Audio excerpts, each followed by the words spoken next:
Hi, welcome to Nourishing Body and Soul, the podcast. Get ready to revitalize your mind, body, and soul. We're here to inspire women who are looking to break free from old patterns and ideas to create a life of increased confidence and improved health. Say goodbye to limiting beliefs and hello to new possibilities. So kick back, get ready to have some fun, and let's dive in. We'll uncover tools and insights that can help you build a life that's truly nourishing, body and soul. Hi, welcome to the podcast. I'm Tracy. I'm Victoria. And we're very, very glad that you're here today. Yes. Even feeling the joy.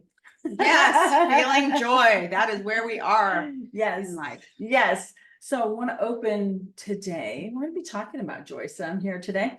I want to open with this quote by Jim Carrey. Okay, Jim Carrey, who has everything the world thinks that a person should have. He's got all the fame, all the money, all the everything. Has everything at his disposal. Mm-hmm. So here's this quote from him. I wish everybody could get rich and famous and have everything they ever dreamed of, so that they can see that it's not the answer. I wish that too. I wish also that I could be rich and famous and everything I've ever dreamed of. And then we'll see. Thanks, Jim. You want proof. Hand it over. He's got a lot extra. I'm saying hand it. Sorry. I know that's not the proper answer. Well, so I have a question about that then.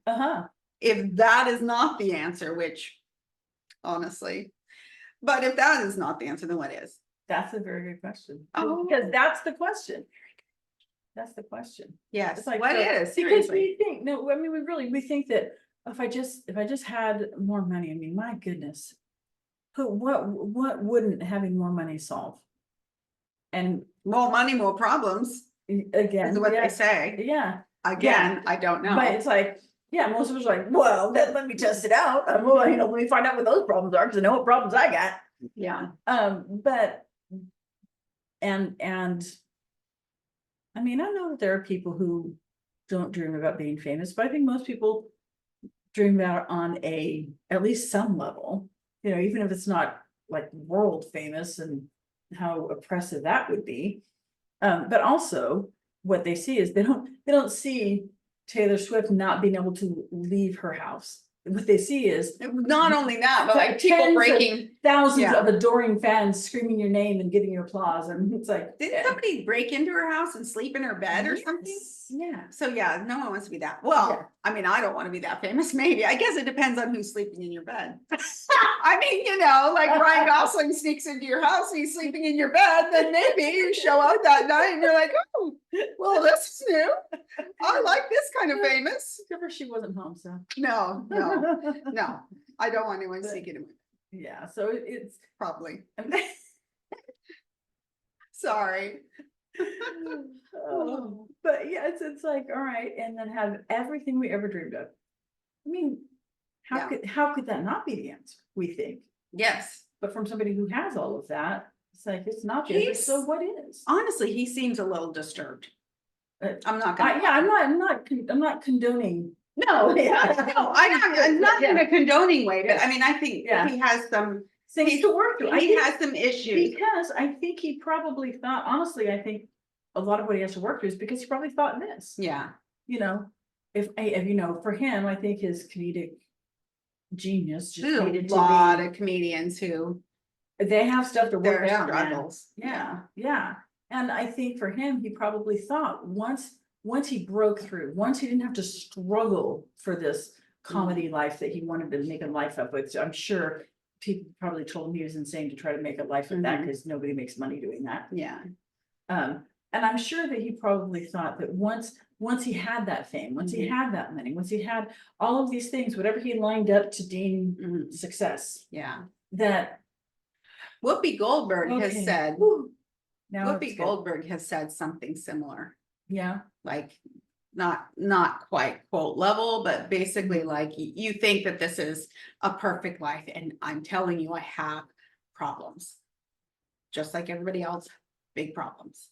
And so, for her, especially, like she has the critical acclaim, the Oscar, you know, she really does have, you know, what you would think would be It all. it all. Yeah. Yeah. So Yeah. obviously it's not fame. Mhm. Obviously it's not money. So, Missy, what is it? Well, another quote I think gives a hint into that. If you want your life to be great, you must first appreciate it. Of gratitude. And looking at, I have said before that when I really, started making some changes, that it wasn't necessarily a lot of the things that I did that changed. It was my perspective on them. I remember when I was in my 20s, young 20s, I think. Now I was a theater major. It's first time around in college. That was my first major. Over all the years that I've gone back and forth from college. But I remember thinking, at one point, it's like, oh, I'd love to have the life of an actress. That's what I wanted to do. But then I ended up choosing family instead. And I just honestly didn't know how to do both. And so I focused on my family. I felt like that was more important. And then one day, I had two little boys at the time, and they were watching a video back in the video days. VCR. Yeah. And it was when the movie was over, the TV just automatically flipped to whatever channel it had been on before the movie was showing. So what they were watching ended, and the TV just came on, and I remember specifically vacuuming my floor, must have been mopping because they were watching TV, mopping my floor, and I heard a voice, and it's like, I know that voice. I looked over at the TV, and it was a girl that I had known. Oh, wow. And I'm like, that was the first time that it really hit me. And here, literally, I had these two little preschool boys.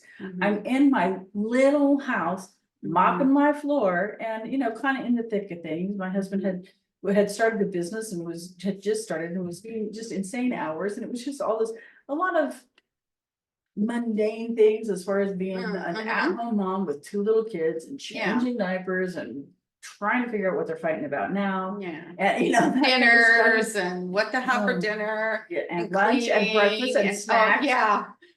All and of that. laundry and laundry and laundry. Oh my gosh. And laundry. Wow. And all of that. And so then I hear this voice, and I look up, and there she is, and I'm thinking, I really actually could have done that. Yeah. I could have made that choice. And in that moment, there was not even a second of, I wish I had. Now, mind you, I probably, when I was mopping, thinking, oh my gosh, how many times a day am I gonna have to mop this floor? And then I hear her voice, and instantly it's like, I felt so much gratitude. Oh, wow. To be at home with those little boys, mopping my little You must have had really good little boys. No, wait. No?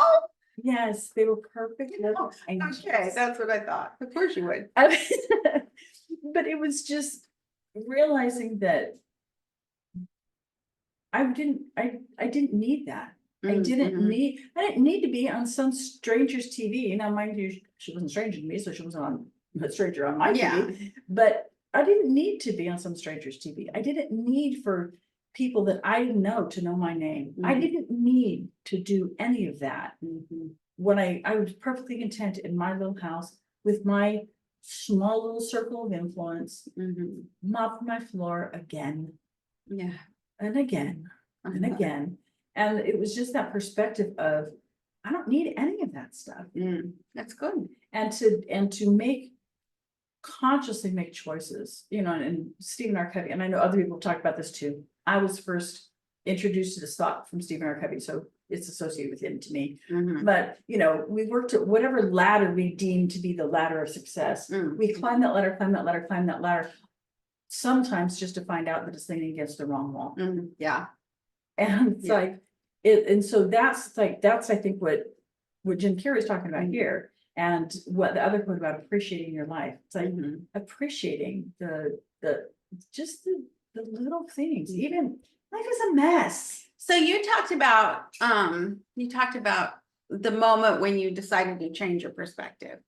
Like what I've been interested in this actually for a while. Like, what was that moment that you went from, this is how I'm living my life, to this is what I'm going to do about the change? And like, what started the change of perspective? And then like, what started from that to where you are now? And that's a hard thing to quantify, because it really was just, like that moment in my 20s. That was it. That was the moment you were like, I'm changing my perspective. No. Okay. Because it wasn't like from that moment ever after. I was always grateful, because I still get so frustrated with just all the ins and outs of having the little children at home and all that kind of stuff. Yes. But underneath it, there was but I am glad that I chose this. And so there was that kind of started it. And then my sister died when I was in my 30s. And let me tell you, that changes your perspective when you realize that, I mean, her little daughter was only 3. Oh, wow. And that was one of the hardest parts of that for me, is realizing that her daughter was young enough that she might not even remember her. Like, and I mean, I remember praying, please just let her live long enough that her daughter will remember her, because she was such a great mom. Yeah. Does she? Not really. No, that's hard. That's a hard age to process things and keep it. You know what I mean? It seems like it'd be easy to just process it. Yeah. And so it's that really put a lot of things in perspective. It's like, what? Okay, so we're in, and this sounds trite to say, because we've all heard it before, but it really, when you have these moments where you go, oh, this is really true, is none of us are guaranteed any particular length of time on this earth. Yeah. And when I was in my, I was barely in my 30s when my sister died, and she was still in her 30s. And to realize, like, that's by no stretch is old. No. That's not, oh, they lived a long and full life. Yeah. And so that really causes some really introspection of, am I living the life that I want to live?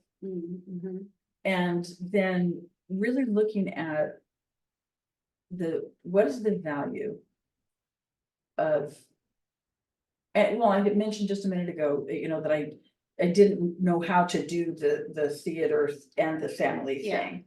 I didn't realize that, because so there were times until my youngest was 12. When we just had this particular experience where I ran into somebody that I knew in college that I hadn't seen since college. And he had gone on to, he was a theater major as well. And he had gone on to work not on stage, but with the professional, like the Broadway, the behind the scenes kind of stuff. I had a couple of friends from high school too. What is it? But they have worked on Broadway.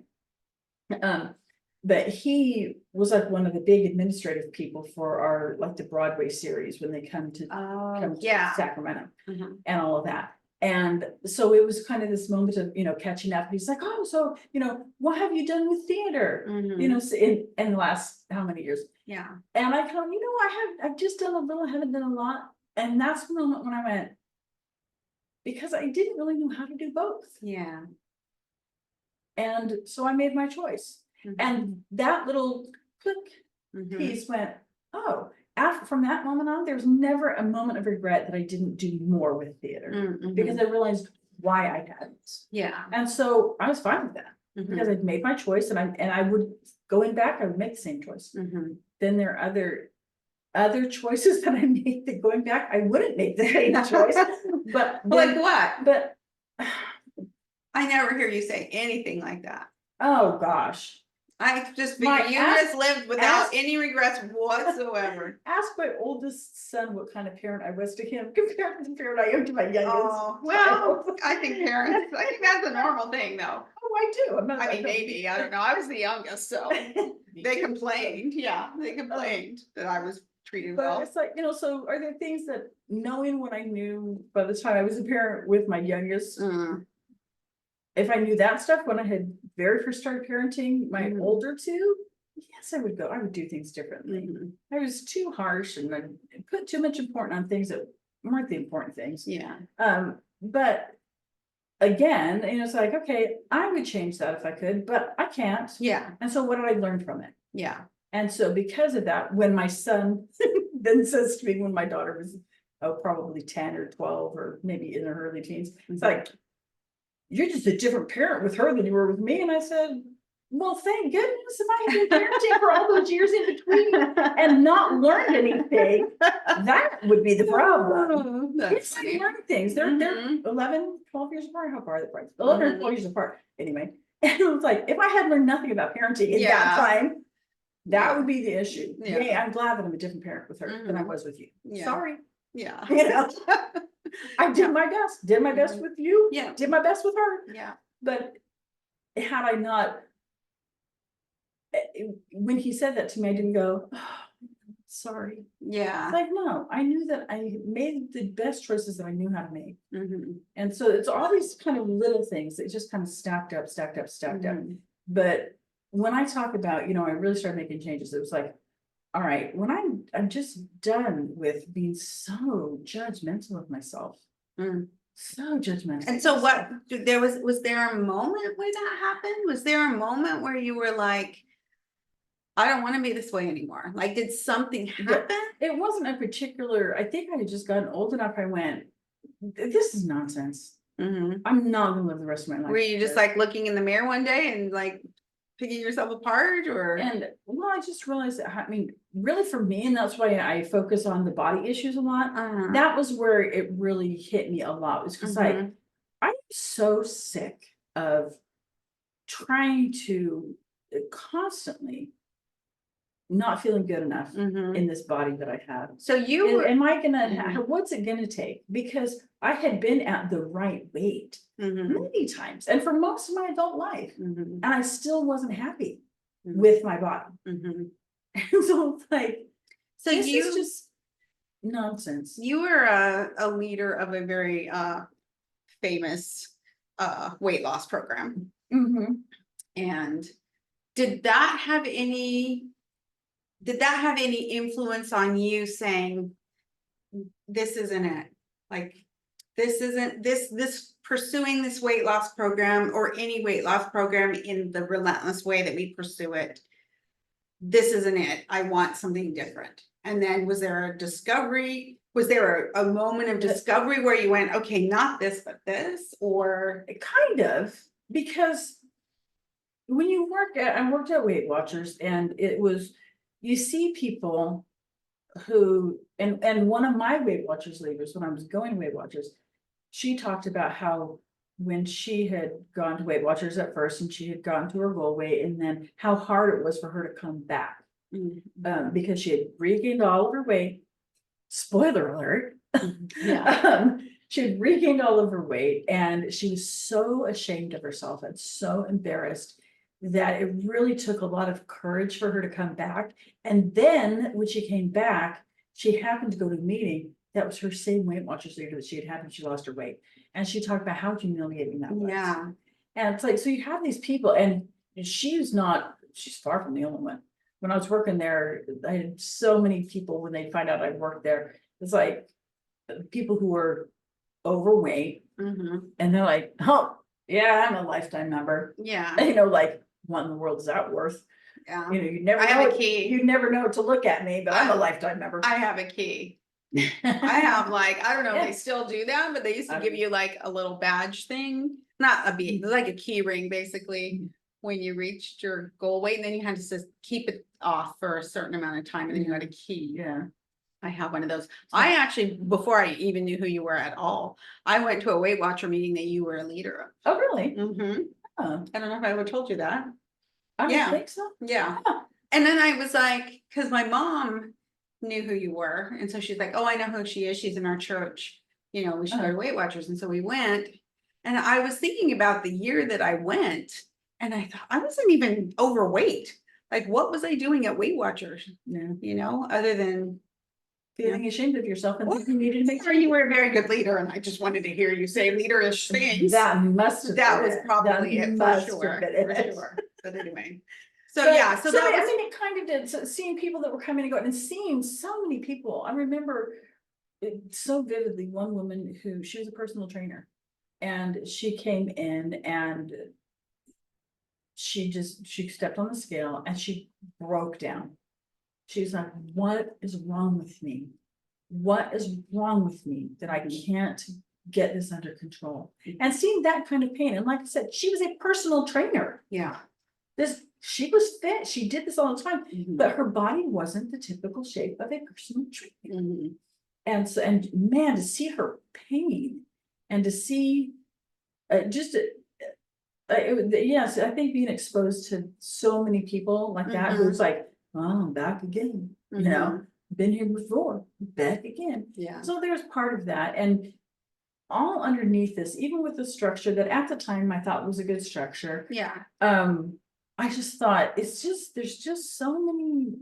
I mean, the whole goal is to lose weight. That's why you're there. The goal isn't, maybe the goal is now, after Oprah was there and she's gone now, but like maybe it was a little more holistic, like we need to be happy with ourselves and our body and mentally, physically, but like it's really, yeah, they still have the whole point system, blah, blah, blah, and they can call it WW, but it still stands for Weight Watchers. You're watching your weight. Yeah. But watching it go up for a lot of people, Go down. and then being so frustrated with themselves. And so that probably did, but yeah, and so underneath, it's like, it shouldn't be all the underneath, all the time underneath this for many years.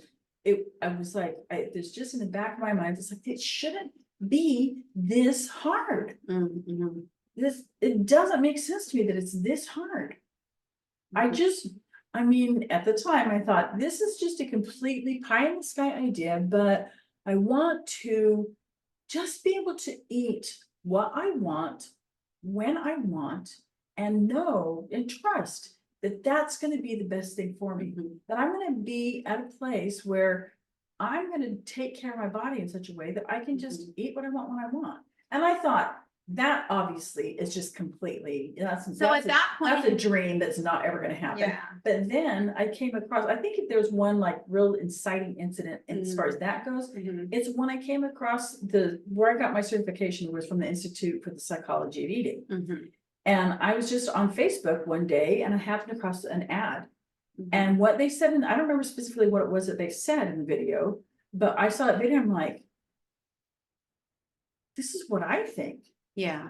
So that I was not hearing anywhere else. Yeah. So you had these like desires of like, let me find something new and different. Right. And so then you hear it. Like you think, oh, this is crazy. I'm like crazy. And then you hear it. That must have been like validating to be like, oh, wait a minute. This is possible? Yeah. Wait, is this possible? This is possible. Yeah. Yeah. That must have been like an exciting, like eye-opening moment. Yeah. Imagine. And so then from then you were like, okay.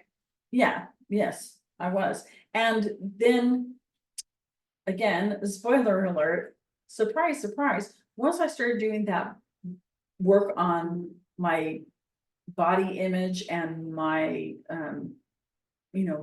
just building a healthy relationship with food and with my body, it affected other areas of my life. I can imagine. Who'd have thought? Yeah. And so, yeah, it really, that's when I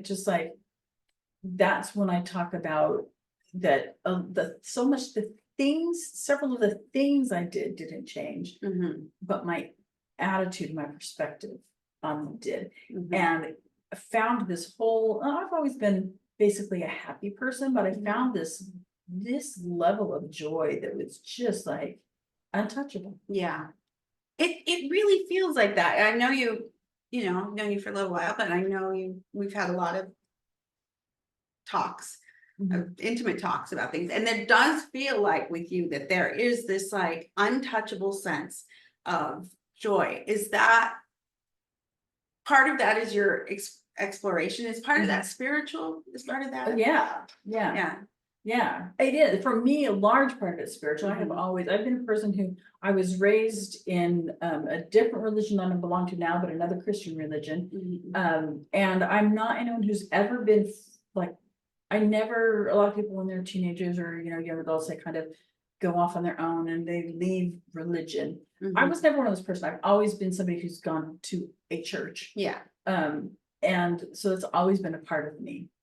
And so for me, that is a large part of it. Mhm. But I also understand that you can have a level of joy Mhm. that whether you subscribe to a particular religion or not, Mhm. that there are certain things that, we've talked a lot about self-worth. Mhm. That's in place, that's a source of joy. Mhm. That you're just like, there's just this, like this untouchable level. Mhm. It's like whatever's raging on out here, Yeah.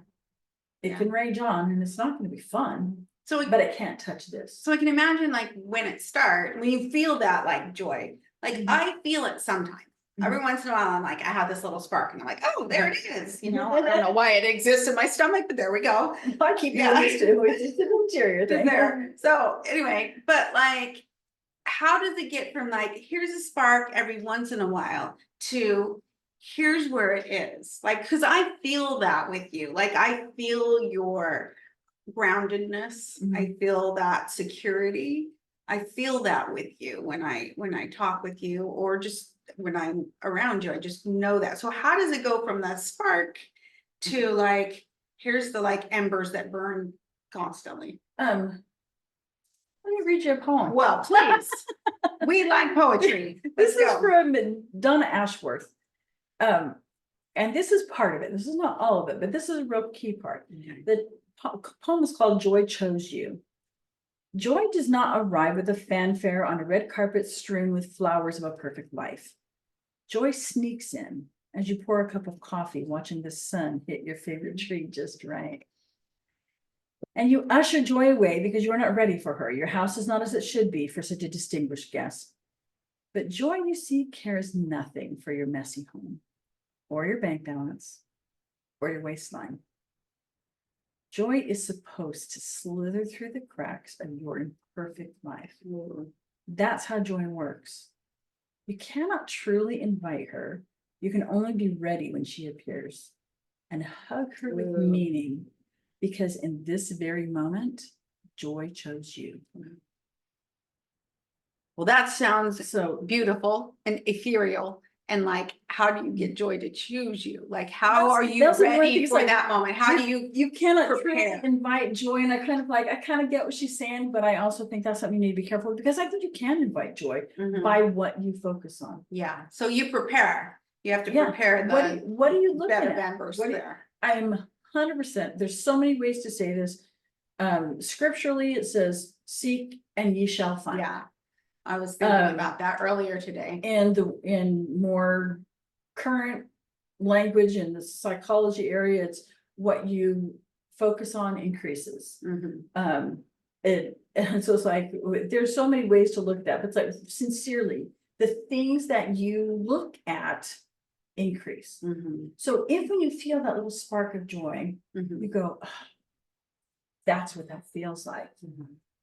And then you go, where else can I find this? Oh, And then you start going, I mean, I honestly, I feel like such a dork sometimes because I was in my laundry room recently Mhm. and there was a ladybug on my washing machine. And I was Mhm. like, oh my God, she's so cute. And I'm looking at it because my washing Mhm. machine is tall. It's like, she's so cute. And what's she doing here in my laundry room? Aw. And there's a part of me that goes, you are such a weirdo. Well, But it's like, you know what? Shut up. I don't care. Yes, I'm weird. I Yeah. own it. yeah, That brought those little moments. infinitesimal moments. Mhm. I just go, that was joy. Yeah. And so in that regard, did I invite joy? Did Mhm. I go get that ladybug and put her on the washing machine? No, but did I invite joy Mhm. by noticing that ladybug was there and taking joy in that? I did. It seems like gratitude is It- like a lot. inextricably connected. Yes. Yeah. Yes. You will never be happier than you are grateful. Ooh. I wish I would have looked that quote up before we did this episode, because that is a quote from somebody and I can't tell you who exactly at the moment. But yeah, I firmly believe that you'll never be happier than you are grateful. Wow. Yeah, so that's it. That's part of it. That's a big part of it. It sounds like a big part of it. Yeah. That and the seek. seeking you shall find, knocking it shall be opened Mhm. unto you. Like Mhm. what you look for. You'll I mean, if find you're it. gonna go And find so- looking for something, then by all means, Mhm. look for, we Because- know people. I mean, not we personally. I mean, maybe we know people personally, but I know people who don't, that seek for the darker side. Mhm, mhm. Not like in like some weirdo satanic way. I just mean like The negative they, things. the negative things are amplified. Yeah, and Mhm. they're the people who, attitude wise, when they get home after their commute, they go, man, this guy cut me off, and oh, this Mhm. traffic was so slow. Instead of going, man, I have a car that gets me to and from work reliably every day, and I'm even regardless of how crazy people were driving, I made it home safely. I don't know if I got it from you. I don't know where I got it. There is a video that I know that I put out at Christmas time about this guy who has things that are wrapped up, and he's so excited. So he like wakes up, and I don't remember what's going on, but I know he goes into the shower. We don't see the shower scene, but he turns on the water and he's like amazed, like his head is just blown that the water is there, and he touches it and it's warm. He's like, oh, look at this. And then his shoes, they give him his shoes and they're all wrapped in Christmas paper, and he opens it up and he's like, shoes. And have you seen this video? Yeah, we should link it in the description, because it really is like it does make you appreciate things on a different level. He goes out and he's got a car and he's got breakfast and and you think of like, if you think of the miracle of all of that, how you managed to get all of those things, like it really is, that we have hot water, which doesn't happen everywhere. There's a lot of places that have no water. Yeah. There are many people in the world who still have to literally haul buckets to a well, some of them many miles away. Yeah. So, I mean, it just is, there's just so much to be grateful for. I do think that sometimes, do think we, I've come home and been like, oh, guess what? This crazy person did, or whatever, why can't people be more, whatever it was. Yeah, because if that's, I mean, that seeking you shall find, that's not just for the joyful things. If we seek out all the ways that, if we operate from a place that we think that the world is out to get us, we're going to find evidence for that. We absolutely will. Yes. Absolutely. Yes. And whatever we're looking for, we'll find. So then the question is, what are we looking for? And sometimes it's hard. Sometimes you're going through things in life that are more difficult. I know that you've talked openly about some of the things that you've gone through in your life with, your children, or something that had been really difficult for you that you managed to get through. And was that like a reliance on God? Was it knowing that you needed to look for different ways of approaching things, or? Yeah, with my going back to when my sister was dying, she had cancer, and so it was, not an immediate thing, that we had some months. And so there was a lot to work through. And like I said, one of the big ones, and that one was that, I just used to pray, please let her live long enough that her daughter will remember her. And she didn't. So then there was some work to do after that. And really for me, what it boiled down to in that situation was a trust in God, knowing that God knew my little 3-year-old niece. And if it was going to affect her eternal salvation, or traumatize her for life in ways that she could not process, that were gonna make her whole life terrible, he could have preserved my sister's life for long enough for her to remember. And so I just had to, in essence, I had to take that little 3-year-old girl and go, you know what? She is not mine. She's my niece, but she's not mine. She's his. And she's in way better hands with him. And I just have to trust that he actually knows what he's doing with her. So taking this 3,000 or 30,000 foot view or whatever. Yes. That's a lot of it. A lot of it. Another one of the, you were talking a while ago about, my mom had Alzheimer's, and some of the things that I thought I thought it was going to be devastating when she couldn't remember my name, and then she couldn't remember me. But because I had time ahead of time to think about that, it's like, what's the reality of this? then when it actually came time, I was shocked, and I don't want to sound callous, but I was okay when my mom didn't remember me. Yeah. Because I knew, again, taking that 30,000 views, it's like, the reality is, I know my mother remembers me. Yeah. It's ridiculous to think some disease could automatically remove all of her memories of me. It's not. She just doesn't have access to those memories right now. And so, with the belief system that I have, it's like, once she's done with this life, she'll remember me again, and this moment will seem like this long. Yeah. And so, it's not a fun moment, but it's only a moment, and I can do a moment. That's a perspective too that I don't think I think of enough. Is it that's a moment? Like this hurts now. It feels like it is very acute pain, you know. And so to realize, to really try to separate and go, this is a moment that I'm going to live through. I've lived through other moments that were also difficult. I'm going to live through this one too, and there'll be a light at the end of the tunnel. Hopefully. I'm not as joyful as I should be, but I'm working on it. And there's, again, one of the most beautiful things, one of the gifts I'm most grateful for, is that I was able, again, my friend Karen, who I've talked about often, she struggled with a lot of things. I remember, I think younger in my life, I learned to be grateful during a trial instead of just after it, for what I learned from it, when all the pain and immediacy was removed. I learned that from her. I learned it, and that's hard. That's an actual brave, faithful choice. It really is, to go, you know what, I'm going to trust that I'm going to come out at the end of this better. I'm going to trust in that. That's a brave choice on your own part, to think, okay, I can get through it. I mean, no, it doesn't. We talk about getting through trials, like getting through trials and then we're done. Or, you know, look at what we did. We managed to get through it. But the idea that there is something better after this pain that you're going through, that's a hard thing to feel when you're in the middle of it. I'm so grateful to learn that. So from trust that. So, and Karen she was ill, right? Yeah. For quite a while.